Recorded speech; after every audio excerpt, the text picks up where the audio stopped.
All right, we will come to order.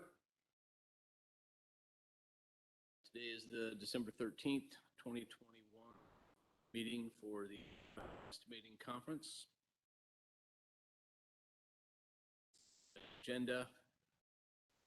Just approve the agenda, so action or without objection, consider the agenda unanimously approved. Seeing none. It's done. Next is to approve the minutes from the October 2021 meeting. So, without objection. See no objections, so those are unanimously approved as well. Now go to the legislative representative, Director Lyons. Thank you and good morning. We are now a year and a half into an expansion phase following a very unusual 2-month pandemic-induced recession that started in February 2020 and ended in April of that year.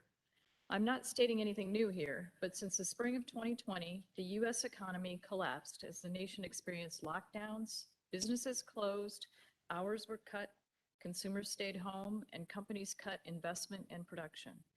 At the national level, there was massive government spending in the form of stimulus payments and extended unemployment benefits, in addition to emergency moves by the Federal Reserve to stabilize the economy. In Iowa, tax revenues continue to be remarkably resilient to the economic disruption caused by COVID-19.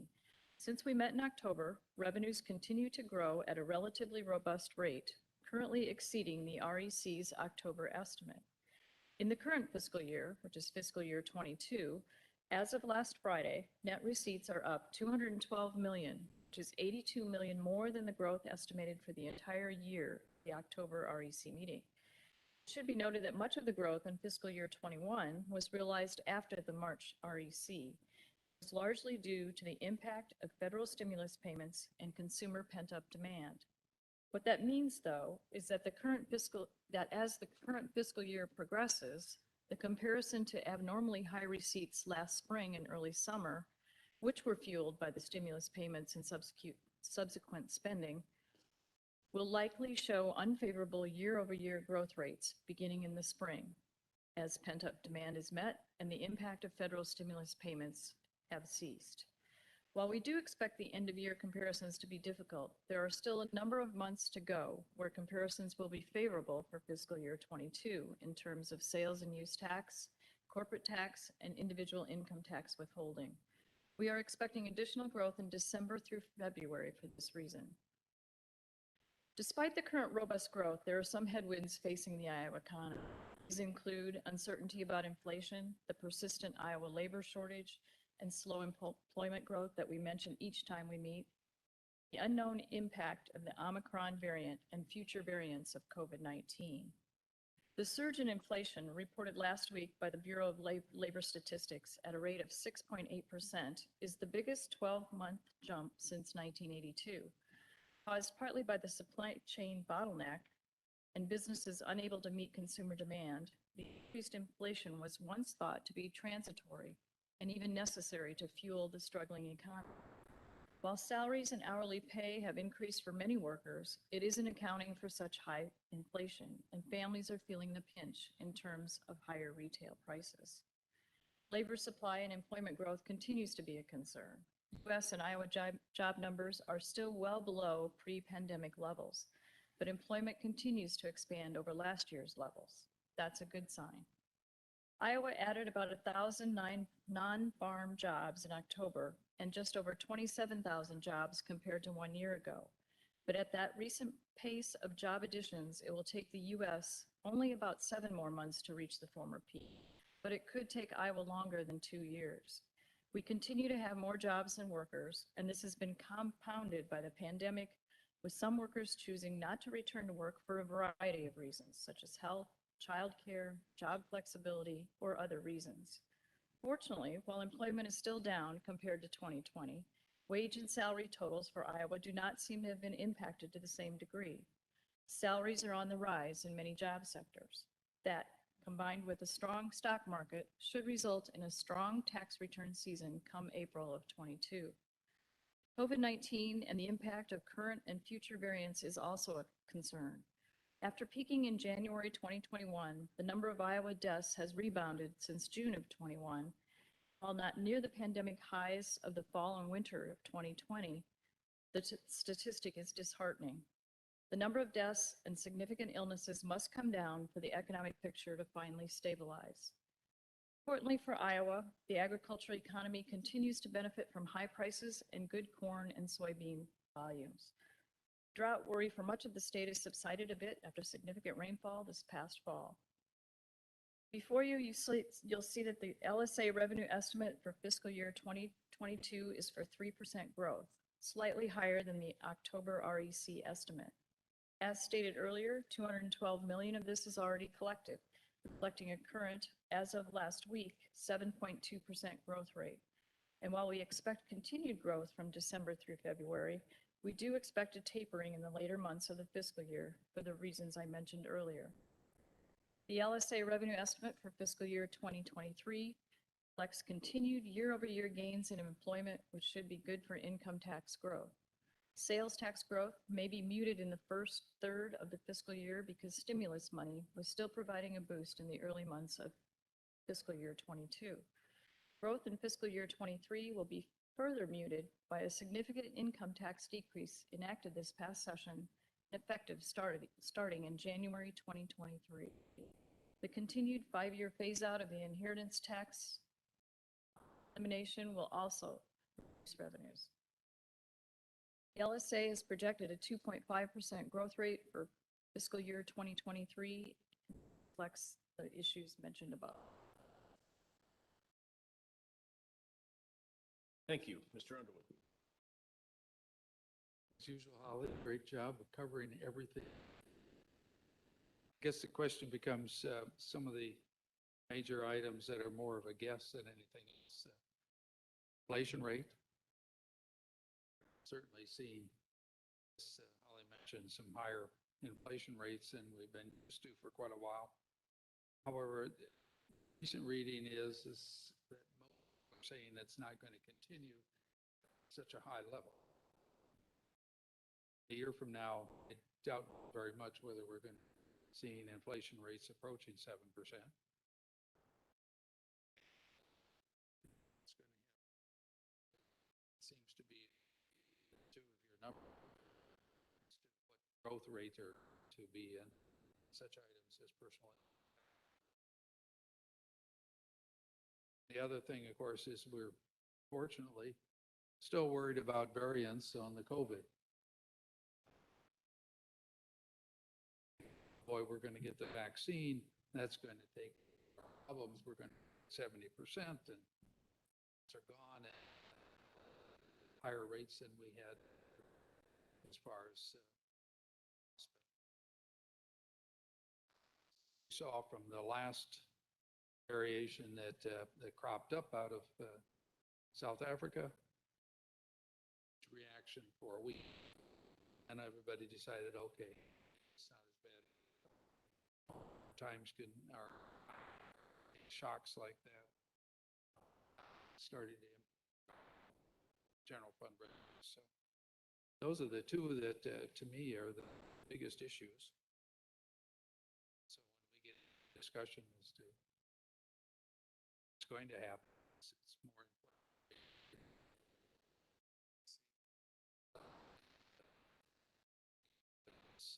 Seem to be on the same page.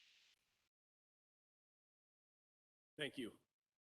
I also just have a thoughts. So first of all, thank you to the governor.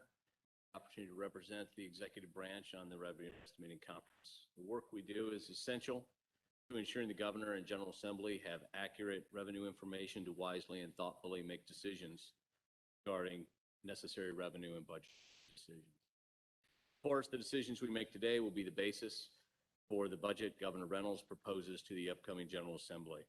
To that end, I extend a thank you to the committee members for their thoughtful participation and all the people who helped the members prepare for these deliberations, including the Legislative Services Agency, Department of Management, and the Department of Revenue. My remarks will be brief, but I have a few thoughts to share. It appears to me that the state of Iowa, the nation, and beyond are experiencing an economy in transition. I suppose the state of the economy and always in some amount of transition, but it seems different somehow in current. No doubt, some of these transitions are caused by the pandemic. That said, though, I would suggest that many, if not most, of these transitions, especially those related to technology, are more correctly identified as being accelerated by the pandemic. The changes in employment expectations and decisions, and the changes in purchasing expectations and decisions are two transitions that are being driven at the individual level. And these changes in expectations are coming at a frenetic pace. The decision-making power of everyday citizens will be as high in 2022 as any other time that comes to mind. These expectations are driving economic changes in ways that were unimaginable just a short time ago and appears they will continue. There are three specific items that I want to address: labor, supply chain, and inflation, and in particular, the influence these have over revenues. First, Iowa's unemployment rate is at 3.9%. This is with a 66.8% labor participation rate that continues to lag previous highs. Additionally, there are roughly 64,000 plus Iowans in search of work with 110,000 available job openings. Meaningful wage growth is occurring, especially at the lower ends of the wage spectrum, but this growth appears to be broadening out as well. I believe this put the state in a position of growth in Iowa's economy and in turn growth in Iowa's revenues. Second, supply chain issues are in the news nonstop. There's almost 100 ships sitting off California waiting to be unloaded. There's a truck driver shortage. Inventories are low at manufacturing facilities. Inventory are low at retailers' shelves. The list goes on and on. Once again, I expect this puts us in a position of growth in Iowa's economy, turn growth in Iowa's revenues.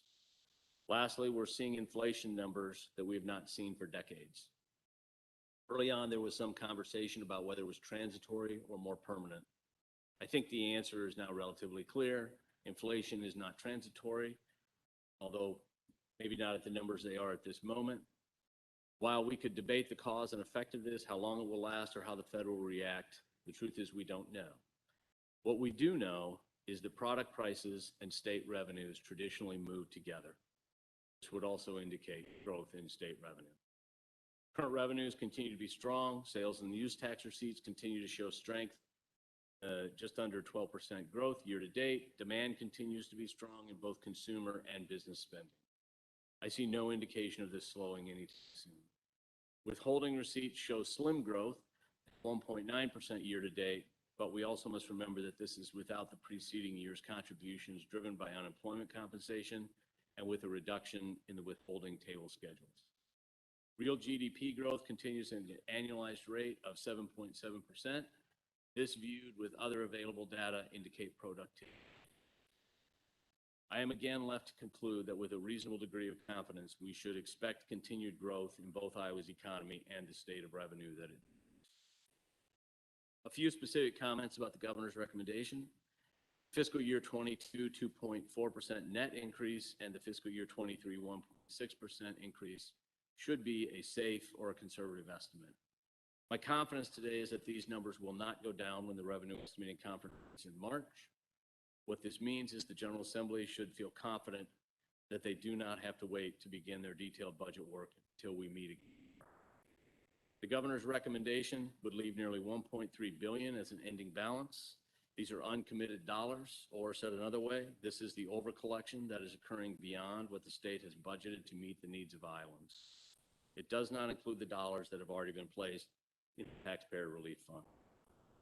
The Legislative Services Agency is above these recommendations, although slightly less conservative. I see these as realistic numbers as well, and they do not make.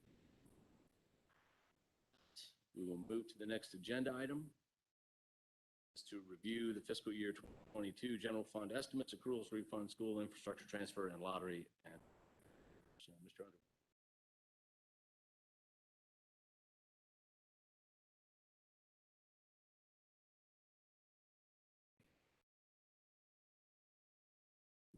Okay.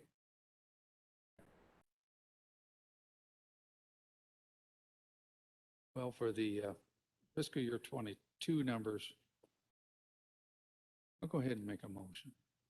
that we select the LSA numbers as presented for fiscal year.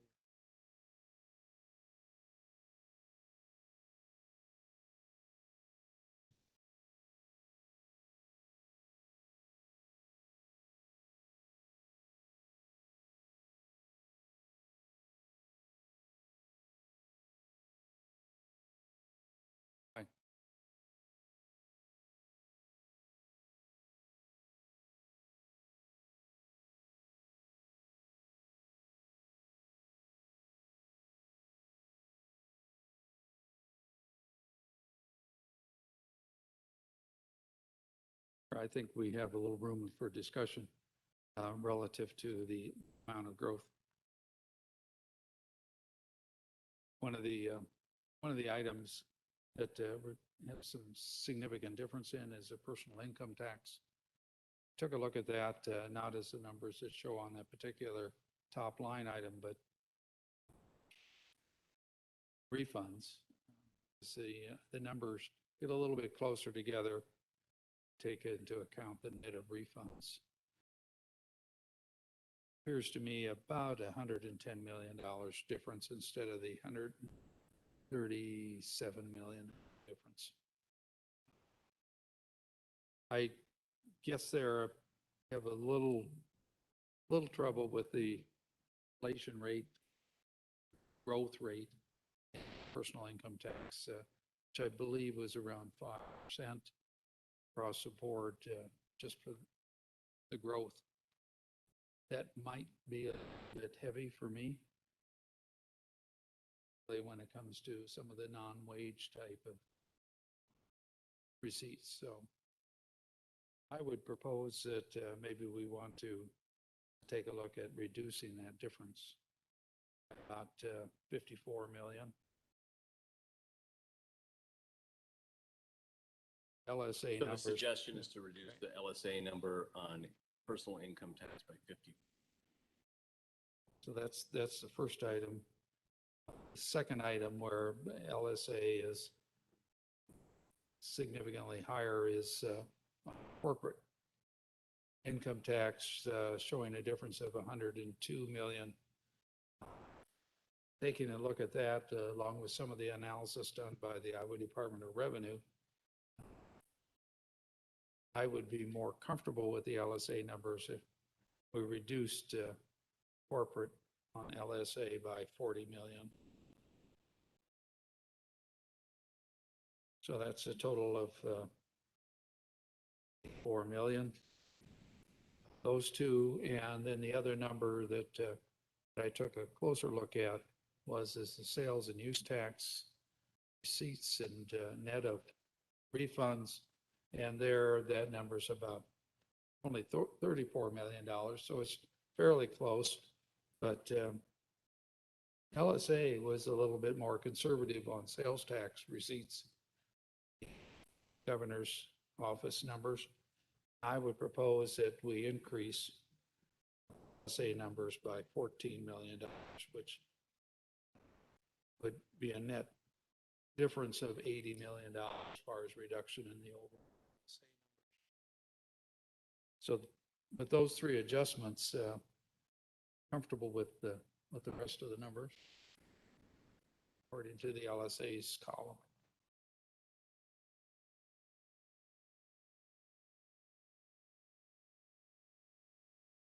Comfortable with. Well, it's the net difference. Okay. So it would take the net receipts plus transfers from the 92.96 to 92.10.6.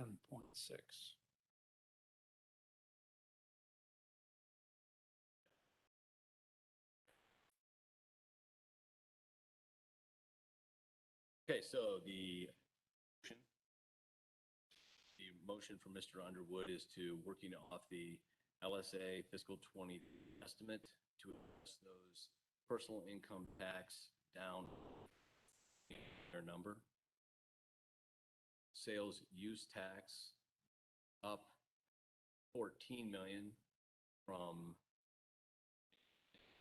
the corporate income tax down 40 million, 62. Is there a second?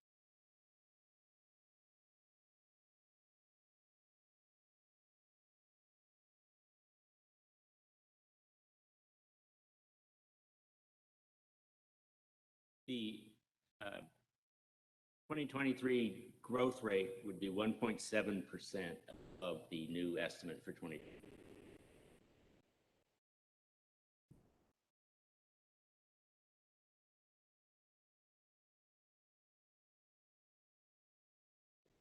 Well, we're already in discussion. So to make sure so the number, net receipts plus transfers number 9210.6, 7%. Discussion?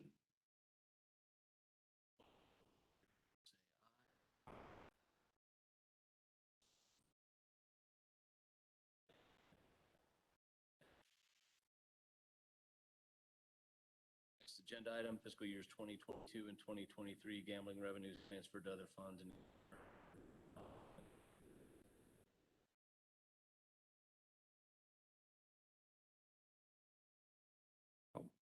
Since you both agree on the numbers, move the numbers as presented for both years.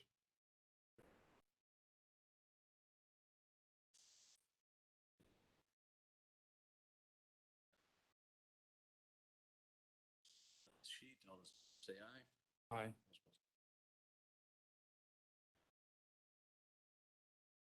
Is there any other business to come before?